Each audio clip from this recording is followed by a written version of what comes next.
Well, I think the company has a lot of responsibility, but the courts will determine that ultimately at some point because, as your reporter mentioned, there's already been a couple of lawsuits. There are probably going to be more.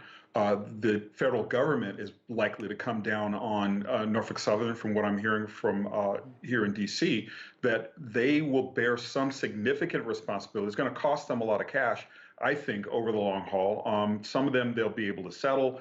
They were handing out $150 or $1,000 to residents to try to make good. So yes, there definitely is a trauma offensive, but it's the overall, the long term, they're not going to be able to escape the fact that they're responsible for this collision. It was their train.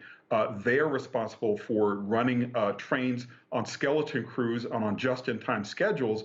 And a lot of these decisions that Norfolk Southern apparently made over the course of the long term, the 10, 15 years that we've had kind of a degradation in rail safety over the country, it's ultimately going to be time for them to pay the piper.